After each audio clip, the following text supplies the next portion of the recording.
Over the course of a couple of days, it's going to cause very bad flooding, and that's not just in the path of the storm. Eventually, the storm could try to make its way back north toward Louisiana, so we're talking Houston, Galveston, and eventually western parts of Louisiana as well.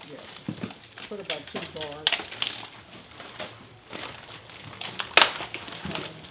Unless there's body wash, you can do bar soap or either a body wash.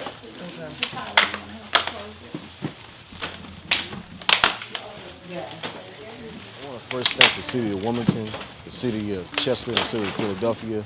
Houston really thanks the efforts that y'all have put in this far for Hurricane Harvey relief. We as a city have endured pretty much a devastation in our communities. And the reason why y'all here will pretty much reflect today. So when you see the people out, pretty much still in disbelief that this has happened with the shelters and with the non-existent from FEMA and American Red Cross, efforts like this put on by another city to help a city in need is pretty much what I call unity. And with this unity is what we kind of need, pretty much all across the country. But at this time, the city of Houston pretty much thanks the city of Wilmington, Chester, and Philadelphia for their efforts for Hurricane Harvey relief. The city council wanted to get involved with the relief to help another city. Madam President stated that if this something happened devastating to our city, we would want other cities to get involved to help our city out. We all know when a situation like this, one city can't help itself to get out of this. So as city council, we felt as though it was a need. Madam President wanted to get on board to assist some of the grassroots opportunities from Wilmington to Houston. And that's how the hashtag was created. Wilmington, hashtag Wilmington to Houston. That represents all of Wilmington. City council represents the grassroots opportunities that we're supporting from Wilmington to Houston. So it basically was everybody wanted to do their part. It's devastating. If we had the same tragedy, we want people to assist us. So I like to thank Madam President for doing this, allowing us to be able to support Houston, and all other council members that also were supportive of this movement. We like to say thank you, and I know that will probably be resonated through some of the other organizations that are very thankful that the city council and city of Wilmington got a part of this. We getting ready to go out. We're gonna go to Greens Point, the shelter first. That's the first place we're gonna go, okay? And then we're gonna go to the northeast side, Tidwell Homestead area to pass out the supplies that we have. We're gonna pass out as much as we can over to Greens Point. I'm not even sure by the time we make it to the northeast, we're gonna have anything left, all right? So, because I heard it's a great need for all these supplies. When we go out there, I wanna make sure that we're being nice to the people. As frustrated as we are, they're 100 times more frustrated than us, all right? I know it's hot, and somehow people gonna be talking to you a little crazy. Don't be combative. Don't go back and forth with them. Just understand that hurt people sometimes, and that's just what it is. When you see somebody who needs something, just hand it to them. Just hand it to them. Don't ask them. Like, everybody needs water. Everybody has to drink water, right? So don't be like, hey, sister, brother, do you want this water? Just be like, excuse me, here you go, right here, right? Take the that way the pride won't flare up at all. Just give it to them because they need anyway. So if they don't need it, hopefully they give it to somebody who does. All right. So the thing is, what I want you to do is anybody who's carrying any supplies, what we're gonna do? You see that trailer over there with the black truck with the green trailer? Line up behind that truck with your blinkers on, and then we're gonna get on 59 and go 45.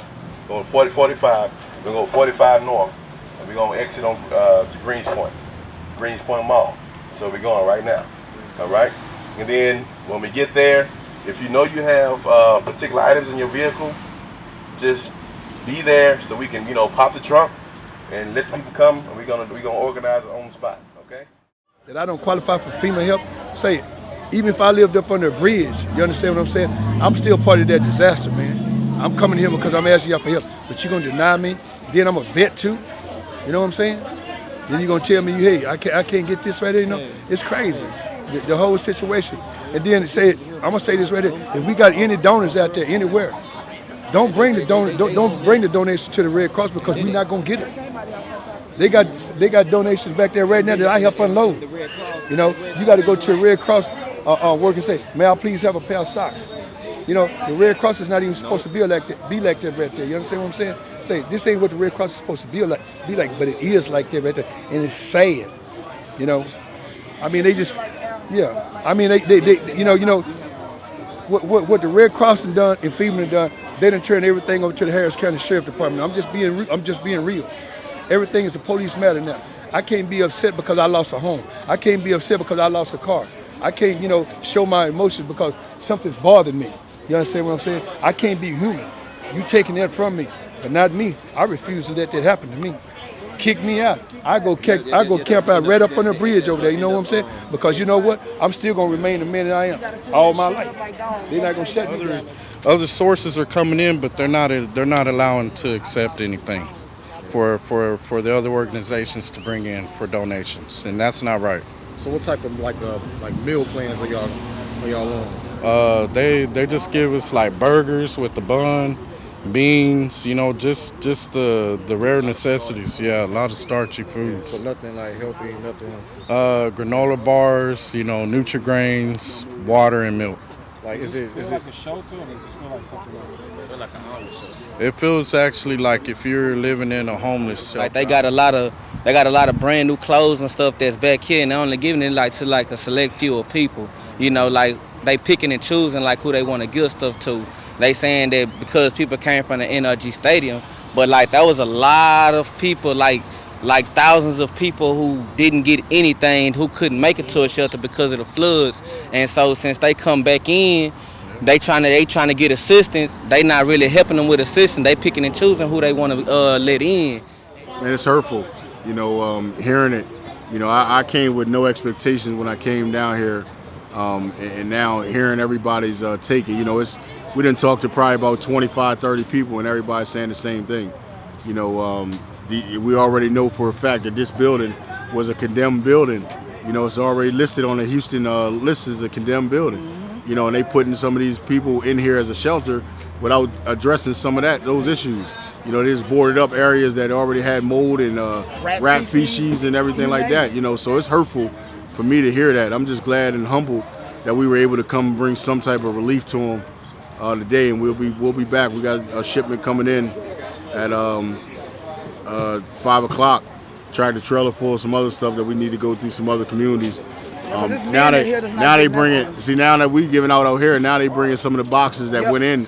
They bringing it back out. You know what I mean? From their intel, they said that those boxes was going in the back, and they was just they had to go ask, can they have a sock? But now they want to bring the boxes back out because we out here giving back. Thank y'all a lot. Bless y'all for coming because they found me a hotel and I'm fixing to leave, so I needed a few things, and thank you. Help you, okay? Thank you so much. You're welcome. All right. You're welcome. I'll do some wipes. Bless you too. Come and get it. It doesn't rain 365 days a year. Remember that. Okay? People are grieving. And I mean, just talking with some of the residents, especially at the shelter, and just to hear that their side and how they feel as though FEMA or the Red Cross, nobody is helping them or giving them the necessary supplies that they need. And to hear their pain, you can see their pain in their eyes, you can feel their pain. So it actually leaves you speechless. And I'm so honored that we can come down here and be a part and to help people, especially people who feel as though they're not getting help. If we can come down here and help them and spread love to the people of Houston, I'm glad we was able to do that. Well, one of the things that really hurt me is when we first got there. You know, people asked us, did we have supplies? I'm not, you wasn't there just yet, but when we first got there, we only had a box of stuff, and we got a car, and people said, do y'all have supplies? We said, yeah. And people just started gravitating towards us. I went down to Friday, and there was a lady in a wheelchair, and she said, don't leave y'all stuff here. She said that the Red Cross told her to leave the stuff, and they would give it out. Right. But she said no, they actually arrested someone a few days prior. And he was just out there trying to help. that was something that kind of really touched me, whereas though I'm like, oh my God, some of the things that they've been saying is true. Right. And then seeing everybody just gravitate towards us. You know, one thing I think we can all agree on, we knew we was coming down to help people, but I know I was not prepared for today. I had to keep my glasses on because I caught myself tearing up and crying. Like, I'm not sure how y'all felt, but seeing the kids is a difference between on the video and actually seeing a kid. You know, y'all saw me with the and you baby. had a chance to hold the baby, a newborn baby. 4 months. 4 months old, to see a newborn baby going through that. Right. You realize it's like it's real. It's real. Families are being affected. Families are left without nothing. Exactly. You know, left to go into a shelter that they're not getting much help. And then to hear them say that, and now I've seen on Facebook that the Red Cross, they say was serving raw food, or you know, serving terrible food, but then to actually hear the people say no, they are serving raw food, and it's like terrible. And they're treating us like you don't want to believe in social media, but to actually go to the people and have the people say it, it's actually heartbreaking. And then you just say, oh well, this is why people don't trust the Red Cross. This is why people don't trust FEMA. And for us, that was something that people asked us, are y'all working with Red Cross? Right. And they donated. And today, it was understandable. For to see everybody coming up, but the lady said that they get 3 Pampers a day for their children. 3 Pampers a day. Realistically, what do 3 Pampers a day do? So it's crazy when you give somebody just a pack of Pampers, a box, and you would think that you're giving them $1 million. Right. Like, I couldn't believe how people are saying thank you and wanting to hug us. Yep. Like, I mean, how do you feel? It's just the fact that you really get to realize that people are really in need. Like, back home, we can be like, oh, okay, somebody's homeless or somebody needs this kind of assistance. But to see down here where they have went through like a huge disaster, people are really in need. Like you said, like their eyes lit up when you give them a feminine package, or you give them diapers, or you give them a case of water, because it was at a time where they were on a boiling water alert. They had no good water. So to get these cases of water and to see the communities come together to distribute and to help, and just being at the apartment complex with these young teenage girls who are pregnant, you know, and then these children who are out here, they don't, like I said, they don't understand this. They didn't ask for this, you know what I mean? Like you said, like families are affected, but now the dynamics are affected because now it's like the survival of the fittest. So like today, I seen kids come out like, oh, I'm coming to get a pack of Pampers and a pair of wipes for my little brother, or younger or a little bit older boys carrying cases of water, like 8 and 7 years old. So it's like, wow, like it makes you really sit back and think, like, I am truly grateful. Like, I hate when people complain about the small stuff, because this is something completely different. Like, you can't be complaining about nothing. You cannot have no complaints in life when you go through situations like this, when you have nothing and all you rely on is the people, and that's if the people wants to contribute. Everybody don't. And with you saying that, something I realized today, it's a difference between having money and losing things versus having nothing and losing everything you had. Because that's what we all witnessed today. These people, is out of their control. What they had is everything they had, all their possessions, and they're dependent on the government assistance, because what we do, we pay taxes. We think that they're going to have our back, and it's crazy because for us, we're down here for a couple of days trying to make a change, but this is their reality now. This is their life. And it's something that you mentioned, whereas though Irma hit right after Harvey. So people started thinking about Florida and Puerto Rico and everything like that. But now, what about the victims here in Texas? This is not over. Nope.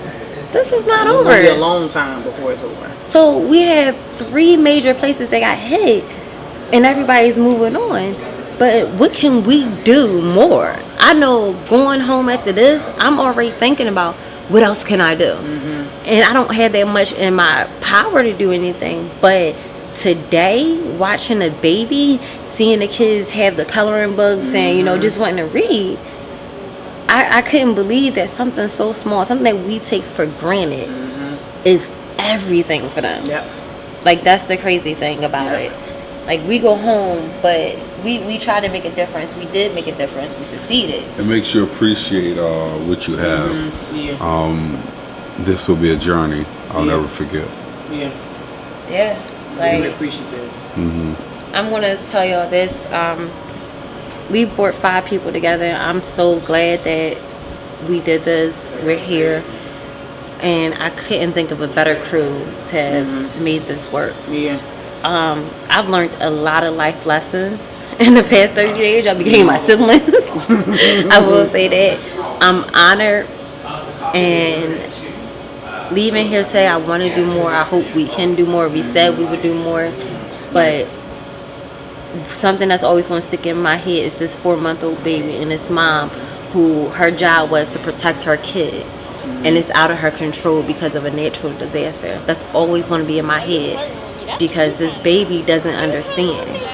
And for me, I always say I want to help one person, and that right there, her hugging me. And we said that in the beginning, we wanted to hug people and meeting these people. That is going to stick with me for the rest of my life, and I'm grateful to have y'all as a team, a part of it. I think we did a great job. We have more work to do tomorrow, definitely. but I also believe that we still have to get the word out there to other people. Oh yeah, you can do sure. something, because it started with 5 of us, and this is where it is. Right. But we have to get the word out, because you have a whole place in Puerto Rico that needs us.